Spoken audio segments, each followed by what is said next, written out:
Advertisement. My design in the present work is sufficiently explained in the introduction.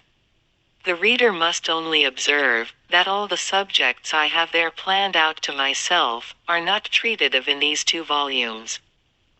The subjects of the understanding and passions make a complete chain of reasoning by themselves, and I was willing to take advantage of this natural division, in order to try the taste of the public.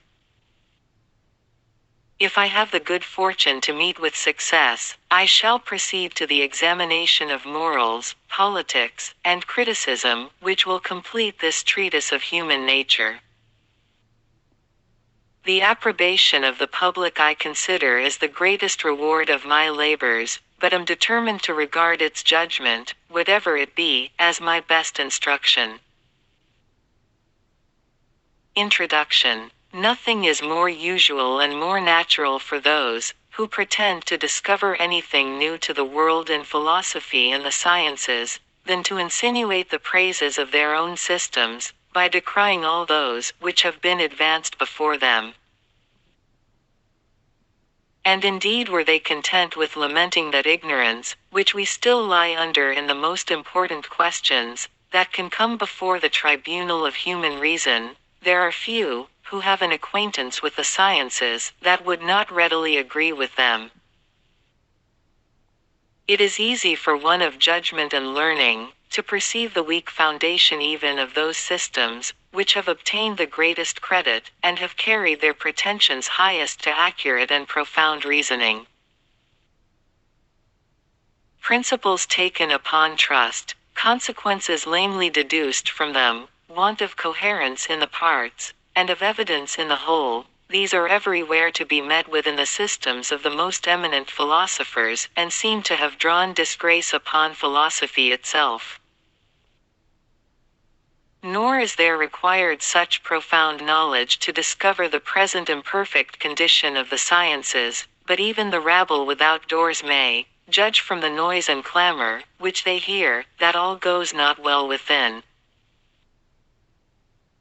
There is nothing which is not the subject of debate, and in which men of learning are not of contrary opinions.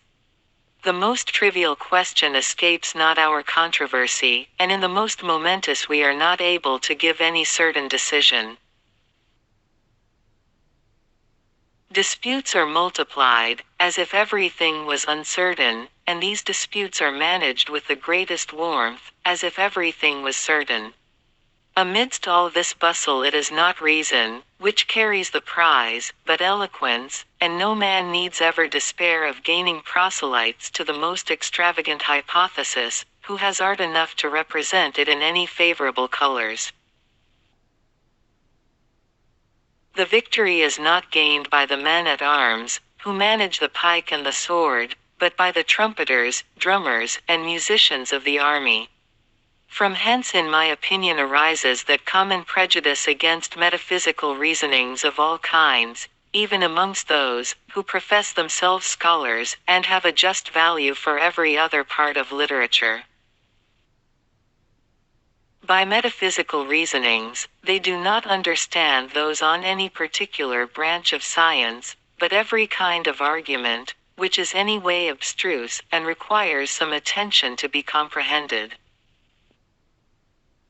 We have so often lost our labor in such researches, that we commonly reject them without hesitation, and resolve, if we must forever be a prey to errors and delusions, that they shall at least be natural and entertaining.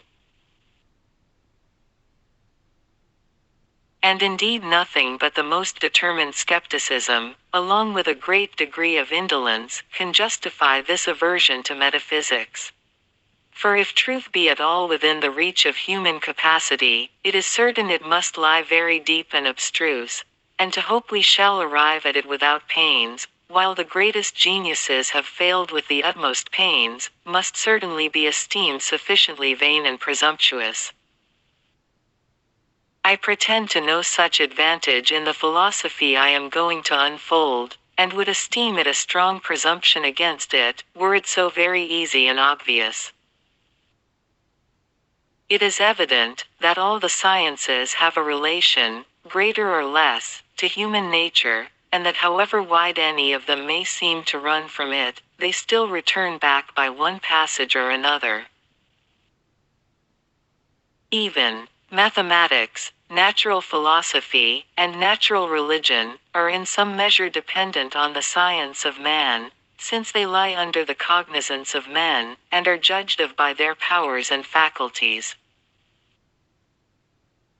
It is impossible to tell what changes and improvements we might make in these sciences were we thoroughly acquainted with the extent and force of human understanding, and could explain the nature of the ideas we employ, and of the operations we perform in our reasonings. And these improvements are the more to be hoped for in natural religion, as it is not content with instructing us in the nature of superior powers, but carries its views farther, to their disposition towards us, and our duties towards them, and consequently we ourselves are not only the beings that reason, but also one of the objects concerning which we reason. If therefore the sciences of mathematics, natural philosophy, and natural religion have such a dependence on the knowledge of man, what may be expected in the other sciences, whose connection with human nature is more close and intimate? The sole end of logic is to explain the principles and operations of our reasoning faculty, and the nature of our ideas. Morals and criticism regard our tastes and sentiments, and politics consider men as united in society and dependent on each other.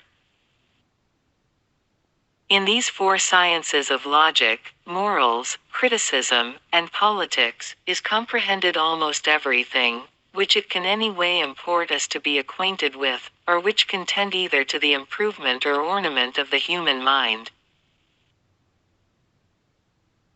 Here then is the only expedient, from which we can hope for success in our philosophical researches, to leave the tedious lingering method, which we have hitherto followed, and instead of taking now and then a castle or village on the frontier, to march up directly to the capital or center of these sciences, to human nature itself, which being once masters of, we may everywhere else hope for an easy victory.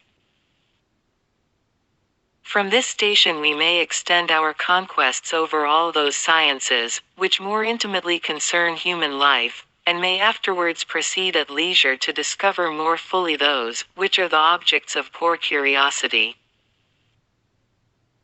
There is no question of importance, whose decision is not comprised in the science of man, and there is none, which can be decided with any certainty, before we become acquainted with that science. In pretending, therefore, to explain the principles of human nature, we in effect propose a complete system of the sciences, built on a foundation almost entirely new, and the only one upon which they can stand with any security. And as the science of man is the only solid foundation for the other sciences, so the only solid foundation we can give to this science itself must be laid on experience and observation. It is no astonishing reflection to consider, that the application of experimental philosophy to moral subjects should come after that to natural at the distance of above a whole century, since we find in fact, that there was about the same interval betwixt the origins of these sciences, and that reckoning from Thales to Socrates, the space of time is nearly equal to that betwixt my Lord Bacon and some late philosophers in England, one who have begun to put the science of man on a new footing, and have engaged the attention and excited the curiosity of the public. So true it is, that however other nations may rival us in poetry, and excel us in some other agreeable arts, the improvements in reason and philosophy can only be owing to a land of toleration and of liberty. 1. Mr. Locke, my Lord Shaftesbury, Dr. Mandeville, Mr. Hutchinson, Dr. Butler, etc.